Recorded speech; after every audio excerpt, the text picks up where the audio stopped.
Alyssa, Arwen. what is your favorite thing about traveling with me? Oh, favorite thing? Yeah. You're a good person to travel with, actually. Yeah, we're both, compatibility-wise, Yeah. we can do our own things and come back together. Pretty low maintenance, I'd say. Low key. Low key Yeah. for two non-low key people. I found you to be very low key. Thank you. Even sitting in LA traffic. Oh, yeah, because I made you drive. I don't know why everyone wants me to drive when I have such incredible driving anxiety. Oh, and you made it clear, too. You said, I hate driving in LA. And I was like, oh, that sucks. Well, Here are the keys. here you go, because I'm not doing it. Yeah. I never have to force anything out of you. You're going to tell me exactly what you're thinking. That's one of my best traits. That's what I try and tell people. You don't have to wonder how I feel. I tell people this is my best trait. Listen, my best trait is that I'm telling you what my best trait is. Okay, what episode is this? You know what episode this is? Episode 5 of season 2. Travels in Los Angeles. Okay, episode 5, I'm pretty impressed with that, actually. That's We're right kind here. of insane to think about, that we're already halfway through the second season of the Sub Pop podcast. Especially since season 1 seems like it was 3 years ago Yes. to us. But there's also like this, like, how are we getting away with this kind of feeling? Because no one knows we're doing it.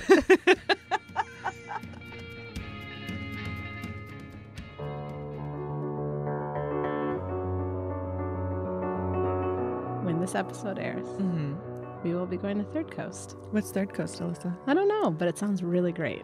Something about audio storytelling with Yeah. a pigeon as a mascot. Yeah, already in. Sign me up. I'll figure out the rest when I'm there. No, I have actually been wanting to go to this Same. for a long time. Do you know I've never been to Chicago before? What? Yeah. Oh, you'll like it. I don't think I've ever been to the Midwest. Oh, really? Is Allow me to be your guide. Chicago the Midwest? Yes. Okay. Yeah. Very much so. Yeah. No, I've Third never- Coast. I've gone to. Oh, is that what that means? Wow. 33. 33 years old, and I finally just got that. What was your other one? Prog Rock? I 100% thought prog rock was from Prague. You're like, yeah, I know what it is. It's from Prague. I mean, I don't know. I don't know where all the music comes from. Can't know everything. How? Impossible. Why would I assume it wasn't influenced by musicians in Prague? Why would I assume that? I don't know anything about Prague or prog rock, apparently. But you know what we are going to be missing, and I'm really sad about this? An official Piss Jeans marketing meeting featuring members of the band Piss Jeans. Yeah. We're going to talk to Matt, though. Yeah. We're going to come to work before we go to the airport to fly to Chicago so we can talk to Matt from Piss Jeans. It's the very least we can do because he's a joy and a treasure, I hear good things. that entire band. I'm excited to meet those guys. And see if you actually get along or if you end up screaming at each other. Here's my best quality, since we're I like- telling each other our best qualities. I don't mind conflict. I know that about you. And so This is true. which I think one of the things that makes me continue interviewing people is that interviews are not always void of conflict, but I don't mind if someone doesn't like me. It doesn't make me not like them just because they don't like me. Really? Why? I don't know, because like you have to have done something really terrible for me not to like you. Like everyone starts with an A for me. Oh, that's And nice. Not liking me isn't a reason for me to not like you. There's plenty of things about me that aren't likable, but that doesn't mean that I'm not going to like you. Arwen, I like this. Those are our best qualities. Now on to Los As Angeles. signed off by us. Initial sign. How about this? How about I also like about us that we just sat around and talked about ourselves before we even mentioned who's on the show yet. Or Did what we? show this is. Did we Did even we? say it's the Sub Pop podcast? That's another great quality about myself. This other thing can wait. We do have a show, though, and we have great guests on it. I had a lot of fun talking to these people. Yeah. Jonah Ray Jonah Ray. Rodriguez. Jonah Ray Rodriguez, comedian, actor, very tall dog owner. Likeable man. Very likable man. Mm-hmm. Funny. And who else did you speak with? I talked to Anna and Louisa of CSS. All of this within the confines of Los Angeles City proper. Yeah. Is that a way of even talking? No, I just did it. That's a way of talking. That isn't. So Jonah Ray. Jonah Ray's first.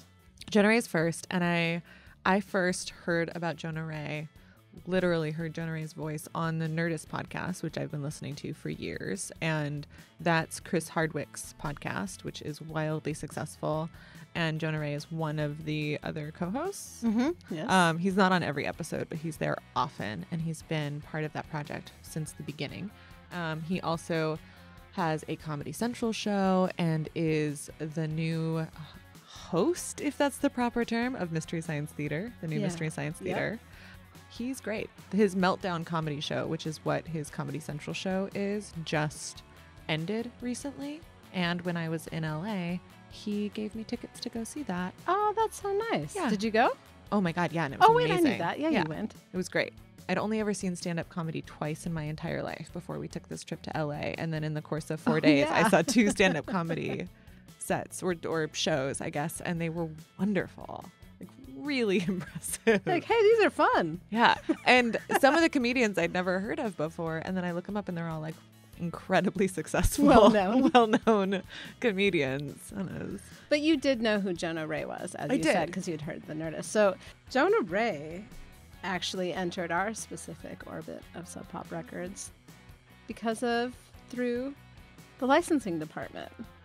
Fascinating. Tell me more. Which basically means he needed music for his project. Yes. We got in touch with the head of our licensing department, Ms. Lacey Swain. Mm-hmm. We got her to send us a voice memo from LA where she's living, and we got her to do it again, kind of. Yeah. This time to explain how Jonah Ray was welcomed into the fold of Sub Pop. Here's Lacey. The entire Hidden America situation actually was set up by longtime friend of Sub Pop, Isaac Walter. Jonah had originally come to Isaac asking him if he might want to music supervise this project, but also said, well, we have no money. And Isaac is the one who actually put Jonah and I together. To be honest, the money was really bad. I had to call in a lot of favors to make this whole thing happen, but I'm really excited about how the whole show turned out. I think it's great and it's hilarious, and Jonah's funny as shit, and everyone should watch it. A point that will come as no surprise to anyone who's ever worked in the arts. Cool projects and cool people don't always come with lots of money.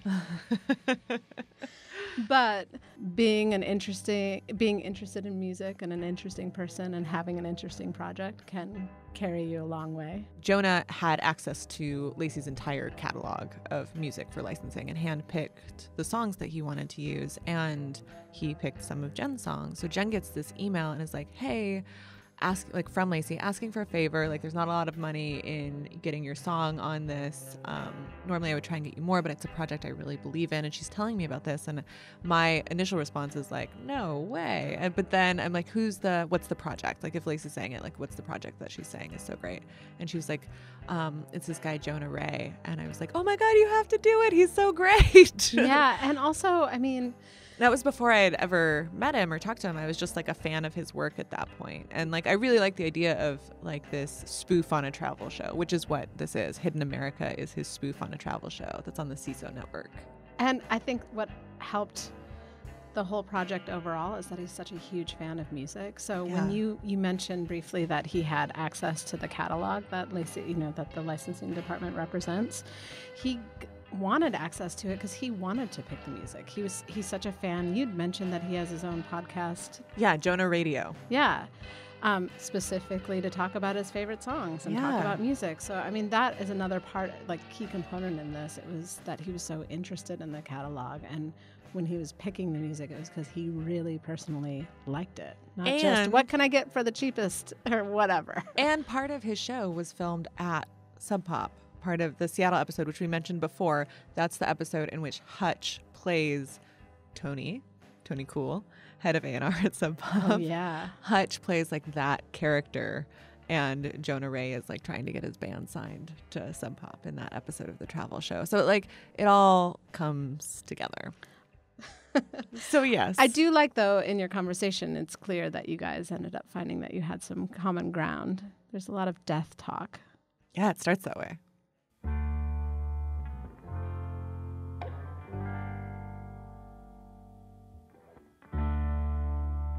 So your show, Hidden America, I feel like the critique that I have of most things that I watch, like movies or whatever, is that not enough people die. And I could not say that about Hidden America. Stop it, Clyde! You're killing these people! Zombies aren't real! You don't get it. They're coming for us. These are human beings! You're fucking killing them, you fucking psycho! What I really liked about it was that it surprised me in every episode. I was like, they're not gonna kill another person, are they? But you did. Yeah, I like it. It's like, well, you know, the in the Chicago episode, the hot dog guy, like that was my favorite death, because it kind of like it starts to seem like, you know, something's up, and then it has like my favorite line that I kind of wrote with my friend Mike Henry, which was but at least he died doing what he loved, clutching his chest and asking God for more time.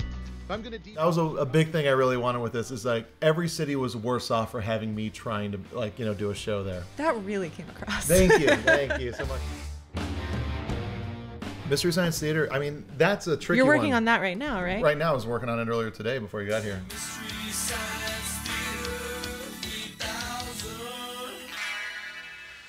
I'm trying to keep the internet out of my head. I'm trying to. Yeah. I hadn't even thought about that. Yeah. I mean, because I had a pretty bad day on the internet when I was announced as the host. And you did. What happened? You know, just a bunch of people tweeting right at me saying, you know, you suck. You're a bad decision. You're gonna ruin my favorite show. Oh. And it's weird because I get it. I kind of had to respond to them with, you know, I was like, how do you think I feel?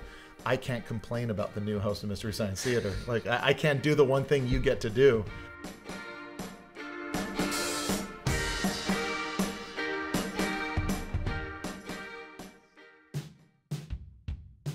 You know, I did a lot of those jobs. I did a lot of those things where, like, yeah, I'm you know, I'm writing on this clip show, but it's like what I want to do is, like, you know, be in and direct these, you know, TV show ideas I have, or you know, these video ideas or these movie ideas.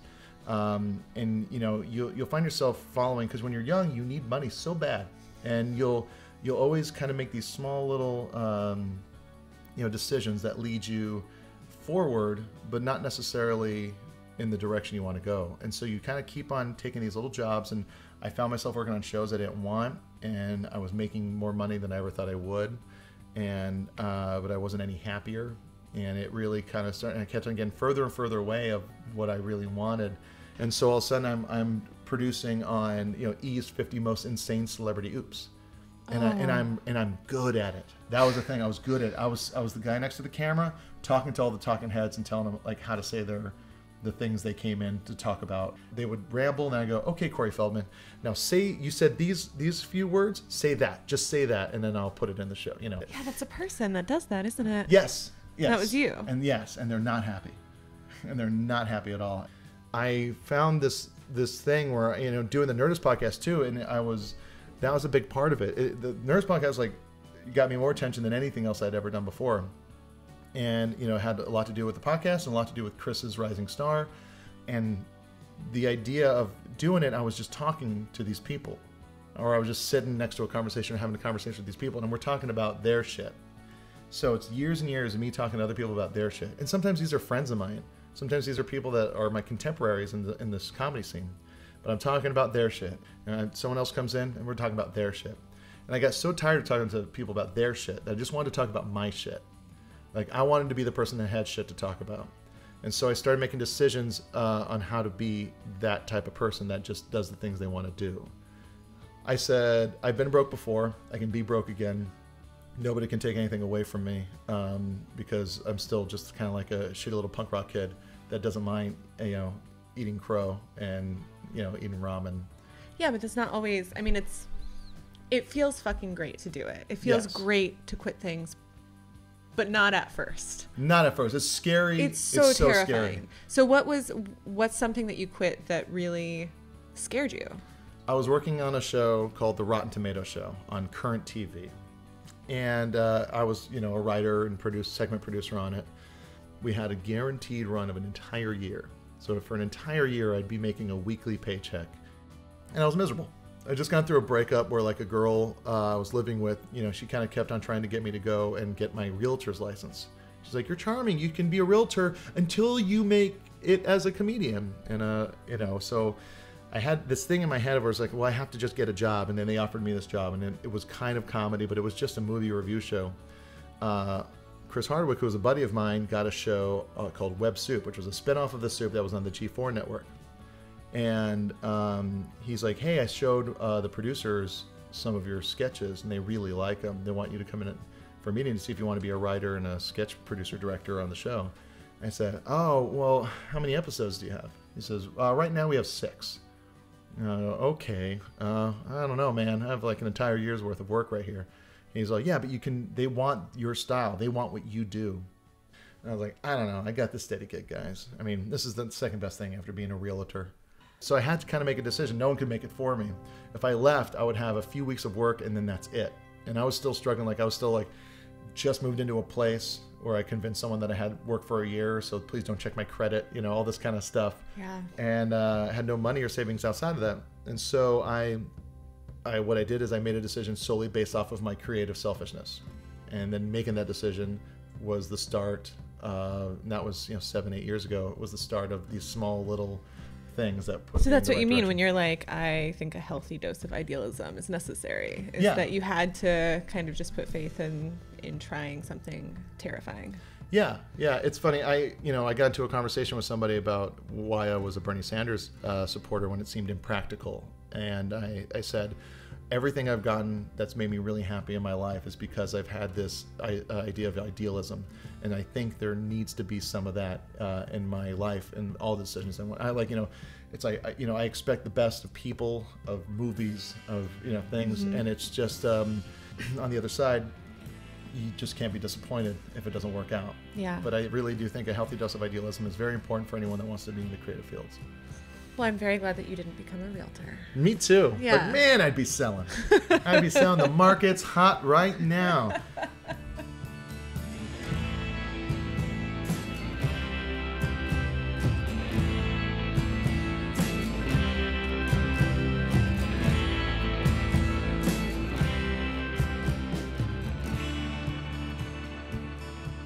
I like when Jonah talks about having a bad day on the internet. Not because I like that he had a bad day on the internet, but it just sounds so relatable. Like, oh no, bad day on the internet. Yeah. I was going to check today to see if he had a good day on the internet. I hope he did. I hope he did too. I wish Jonah Ray many a good day on the internet. That sucks though. Like, Oh yeah. I mean, before I went to go do that interview, I was looking through like his mentions on Twitter, and I was looking at his Instagram, and I was looking at these different things to just kind of track and see what's going on, what kind of conversations were being had. And he's incredibly engaged with people on social media. So it's not just that like it's a bad day on the internet and it doesn't mean anything to him because he doesn't engage in that. Like, he's engaging with people. And so when you're there having a conversation, then people are like hurling insults at you, especially about a project that you revere so greatly. Like, Jonah Ray loves Mystery Science Theater and has for so long. And that's what I really liked when he was talking about, like, how do you think I feel? Like, I don't even get to talk shit about the new host. Like, it's like, yeah, like, that's a beloved project. Yeah. You guys are swearing a lot. How's Stuart Fletcher going to feel about that? People don't like it. It's off-putting. It's not. To some. I guess so. To Stuart and his mother. Apologies again. I'm not fucking sorry. Anyway, speaking of Stuart. Let's hear from him. Yeah. See if he drops any F-bombs in this Mega Mart ad.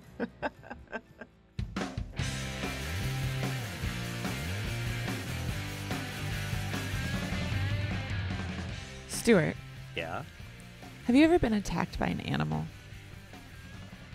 so funny you ask. Because, yeah, almost exactly a year ago, I was thrice attacked by an owl. Thrice attacked by an owl. What happened? I was walking up the hill from the water taxi to my home, and an owl hit my head from behind. I mean, hit the top, came up behind me and like tried to grab me by the top of the head. And it is true that owls are like totally silent.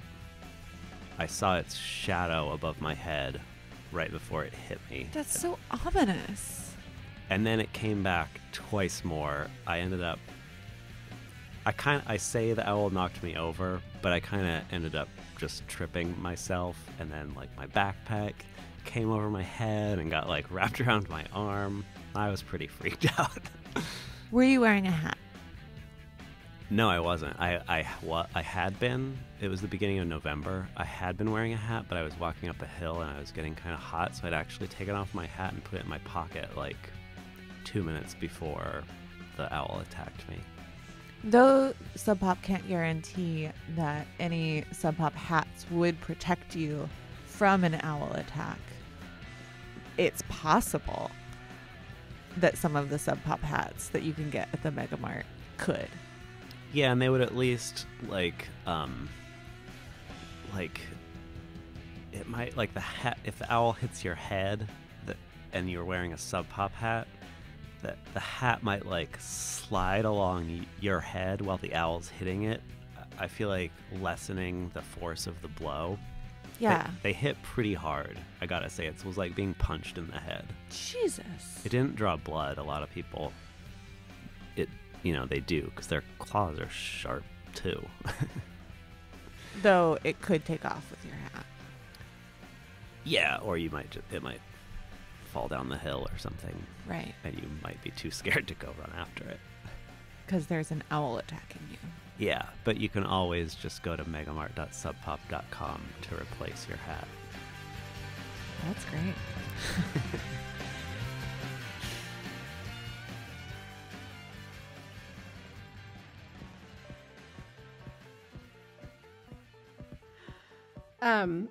Okay, so I have what's now becoming customary. I have some comments about the ads. Please. You like how you just will present something and then I'll give you my critiques, my notes right afterwards? Yes, public notes. Okay. Here's a note that I'm going to relay from someone else, which was, why don't you explain what a Mega Mart ad is, even going into it? And we just have never bothered explaining that. How would I explain that? Who needs more explanation than Mega Mart ad? Those words. But don't you remember when we first started working on this project and you said, what the fuck is a Mega Mart? That is a direct quote because you did swear. So it wasn't so long ago that you yourself did not know what the Mega Mart was. I could see that needing to be explained. What is a Mega Mart? But we have explained that in the ads. But what is a Mega Mart ad? You are advertising something called a Mega Mart. Mm-hmm. It's true. Here's something that we're not, I think where some of the confusion is coming in though. Are we advertising really? And it actually, I was maybe the last episode or the one before where the ad had you guys trying to figure out.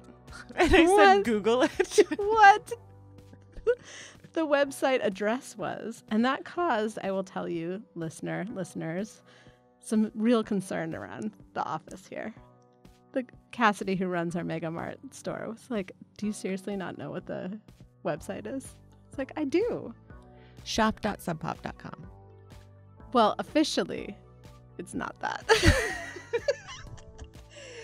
Oh, but it's getting funny. It really does make me laugh. Perhaps only me. Speaking of CSS. Oh, yeah. Are we back to my good qualities again? Can we please talk about CSS? I love to talk about CSS. Okay. And here's what I'm not going to do. I'm not going to say how they were the first band from South America signed to Sub Pop. Because every time you do, I'm just like, why is that relevant? Apparently I mentioned it several times and Arwen told me to stop. So that is not interesting and I'm not going to lead with it. But I do want you to tell the story about how CSS is basically an abbreviated Beyonce quote. Oh, yeah. So it's Portuguese. They are from South America. Their songs are in English and Portuguese. Yes.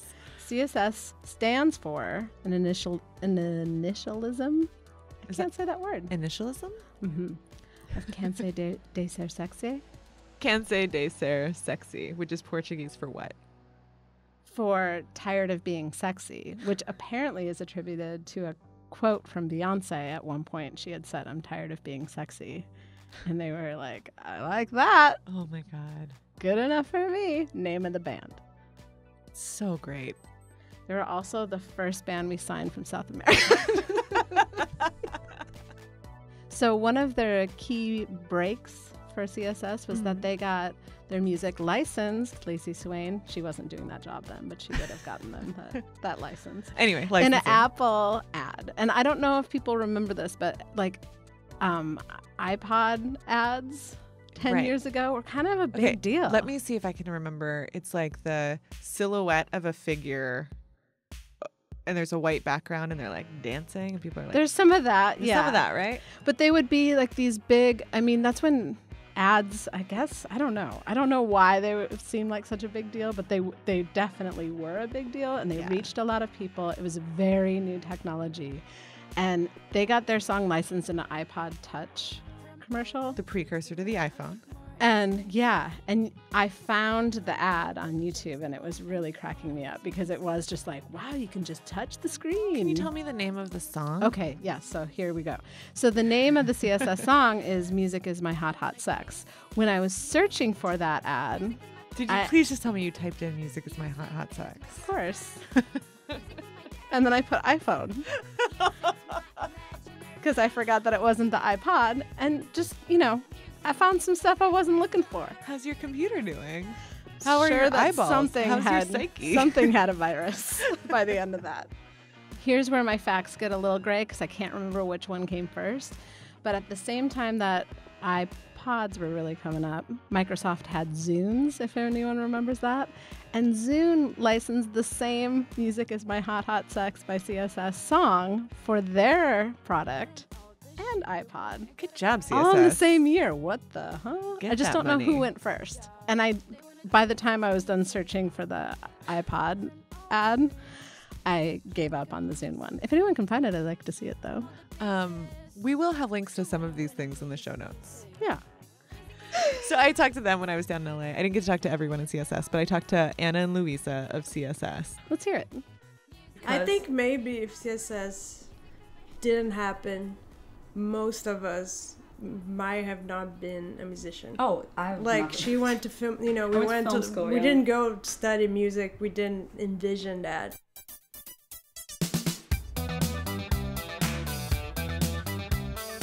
But I can just cook like once a day, twice a day. That's something. I cook a lot. I've been cooking so much in LA. Because the produce in California is so fucking good. Can't wait for the grilling to start. Yeah. The grilling season, we're gonna get a barbecue, put outside.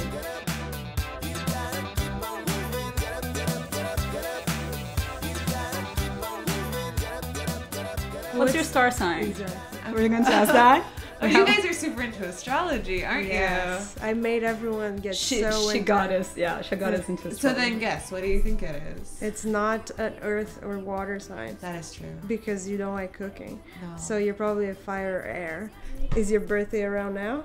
It hasn't happened yet this year. Okay. Huh. Shit. Leo? Yeah. Yes!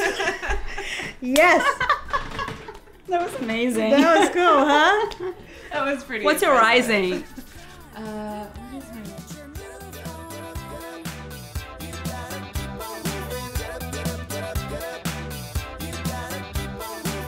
So yeah, it's weird because it's been like a couple years, and we never had that long of a break. But it's cool to like be doing other things as well. Is it hard to settle into not touring? Like, is it hard to be in the same place for a while? It is. But we it has travel. We still travel. We're all travelers. Like, we're Yeah. always going somewhere because... We're from Brazil, so we're always going back home or something. But I do miss the travel part of it. Of course, playing shows as well. But it's sort of nice to be able to be in one place and to have a certain routine and like have a girlfriend that doesn't need to like, you know, go, you know, just have pets or have plants. Like having plants, I was never able to have a plant because you'll die. So there's like these little things. I'm a very home type of person. And I think we all sort of are. That's why we get along so well, like touring. But I think, yeah, of course we miss some stuff, but there is something nice about like being able to have a routine. We reached a point where we were so pro at it, and we were so like, we're not drinking, we're just like, let's go for lunch. Like everyone thinks we're like so wild. We drink just tea have at family. every single show. Yeah, we're just like having tea. I'm the only one like, who drinks during the show, but all the other girls, they have teas during, like they only have like a cup of tea. They go on stage with a cup of tea. And people think it's like whiskey. No, it's tea. Wow. Like,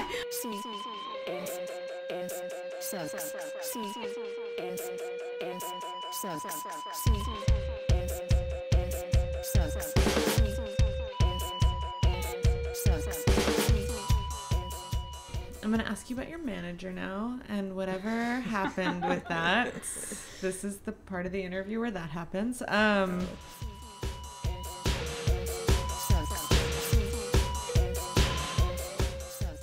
the album went really well, and we were traveling way more than we ever thought we would, and we didn't know how things worked. And we didn't know how it worked, how the industry worked at all, like no idea. So we were like trusting everything to this person. It's like, yeah, he's taking care of everything.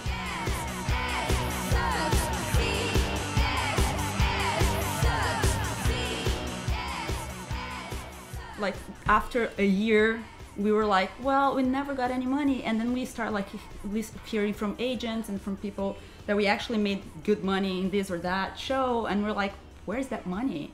At this time, you guys are playing like shows and festivals. Mm-hmm. Yeah, it was our height. We were playing like Glastonbury. We're headlining like a stage on Glastonbury. Yeah, playing Lollapalooza. We were playing every festival. Every single festival. Like the hot new band, I guess. Yeah.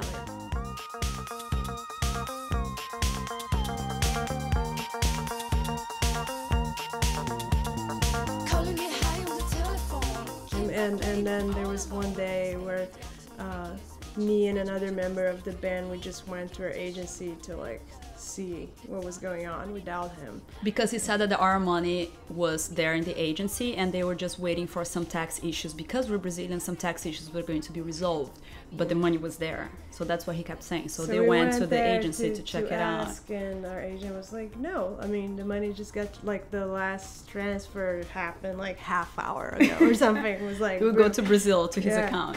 And then, yeah.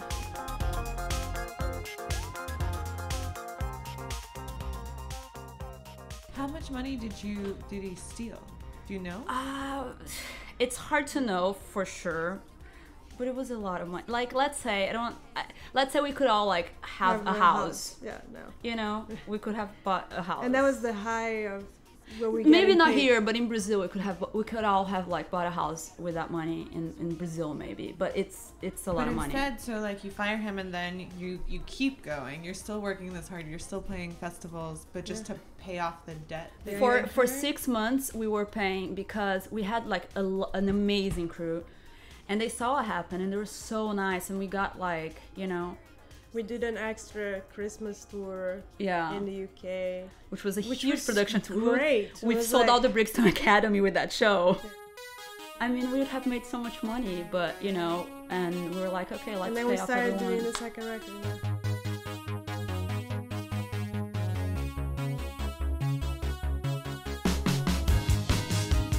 It was tough, and it was hard, and it was like a sort of like heartbreaking thing to remember, but at the same time,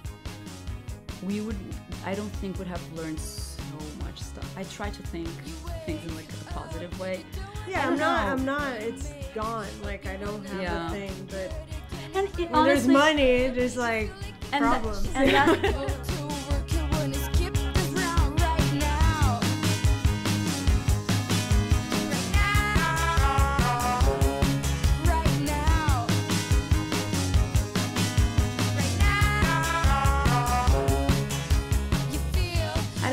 I'm I'm very proud of like how our story went, because I think that we could have given up like in the middle of it so many times. Yeah. But yeah, it sucks, but it's like we grew stronger. A lot of people, like Bobby from Primal Scream, other people were like, welcome, now you're in. Like, yeah, welcome to rock and roll. Like, He said that New Order told them that because it happened to New Order, it happened to Primal Scream, and then I he's happened like, to well, Leonard Cohen not that long ago. Like, Yeah. this kind of stuff, it's hard. Yeah, it happens. so if you're listening to this, Just make You know, sure and make like sure. don't have a clause there, something to protect you. yeah, like, you know, don't sign stuff without looking at it.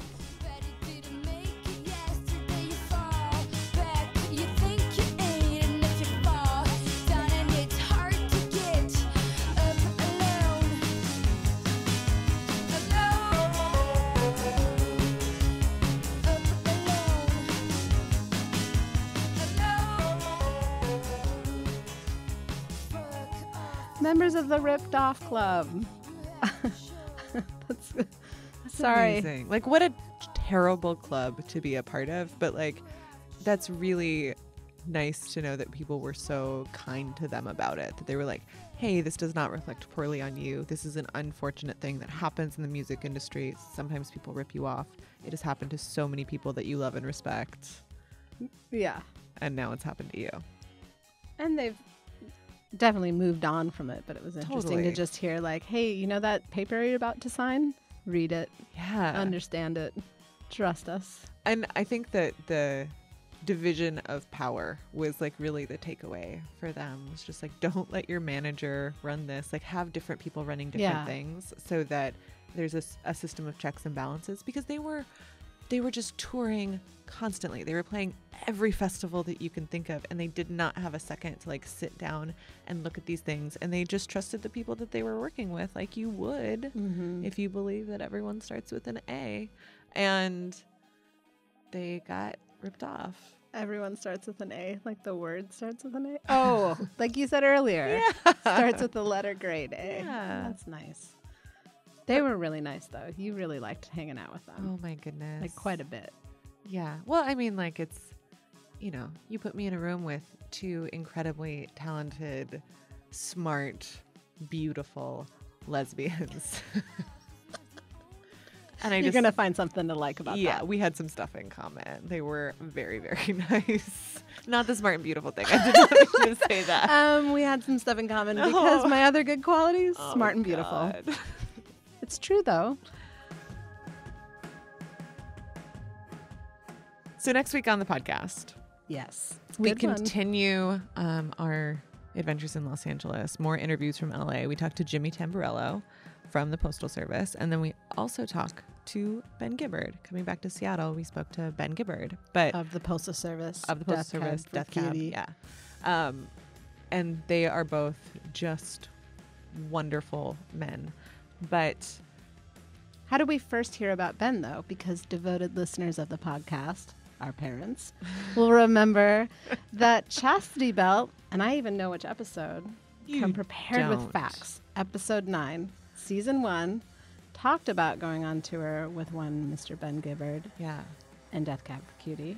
which leads us back to something that I've wanted to bring up on the podcast forever, which is Julia Shapiro from Chastity Belt has posted some of the creepiest photos. Whoa. Of what? It's like this Ben Gibbard altar. Oh, my goodness. Yeah, before they even got that tour. Oh, dear. Creepy, like, I love you, or creepy, like, what kind of creepy are we talking? It's like, it's a couple different kinds of creepy, but it's all, I mean, Julia is just really, What's she's going just, on there? She's just really weird and funny. But anyway, they ended up meeting and going on tour together, and now they're friends, and Ben had some really lovely things to say about Chastity Belt, and it didn't fit in the context of next week's episode, but I wanted to play some of it for the audience because I thought it was cool. Yeah, so consider this a little preview to next week, even though It's like a little spoiler. It's like a hidden track that we're explaining. Easter egg. It's an Easter egg. Yeah. Here you go.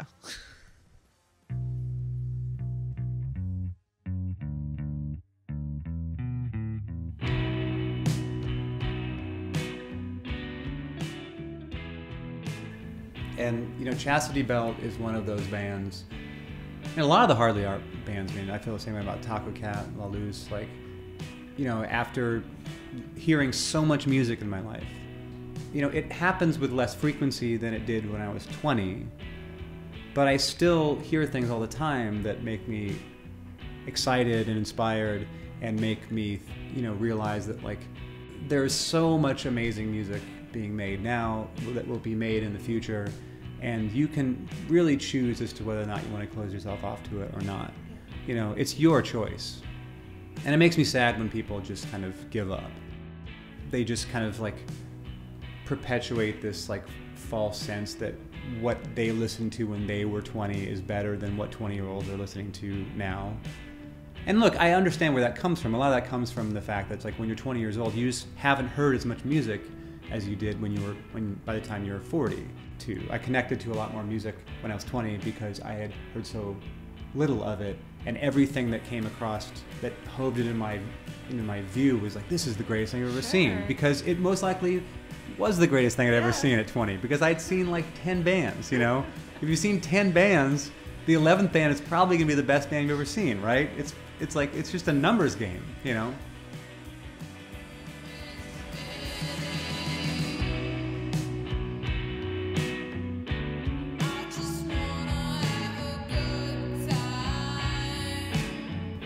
Just because on the subject of Chastity Belt, like I just, you know, I'm both a fan of their music and a fan of who they are as people. And when we toured with them in Europe last year, having been on the road as much as I have in my life, having toured as much as I have, as much as at times I've taken it for granted because it's become this constant in my life.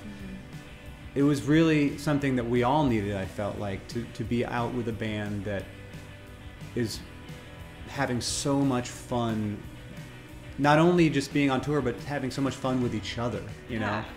Because it's like, you don't see that a lot. And that's another thing that's really unique about them. I can't remember the last time that I was around a band that like enjoyed themselves as much as they do.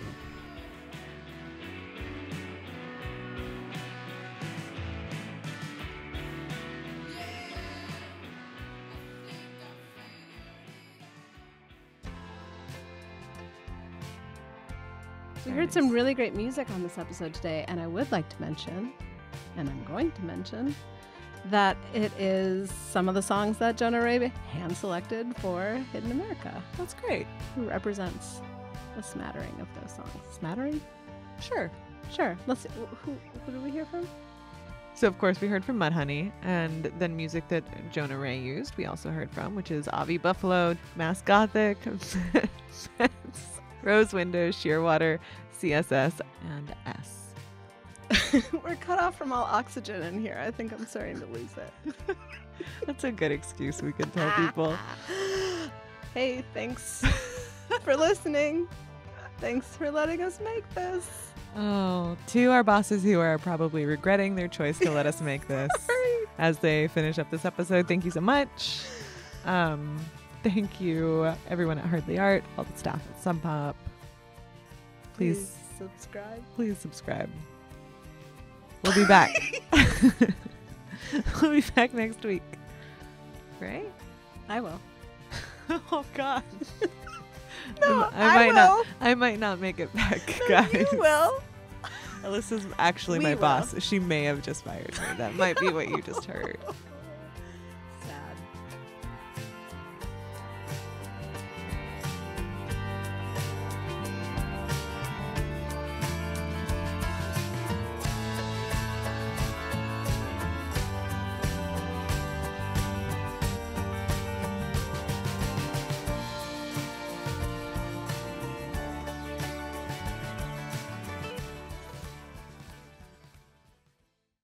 My experience, my girlfriend is a Pisces, and she doesn't make Come on.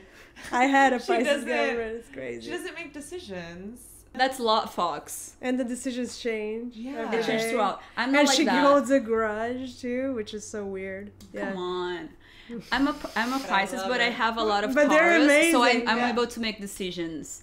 But I know Pisces are No, you're not good. easy. You're very you're very grounded, yeah. But And you're because of my very Taurus. reasonable.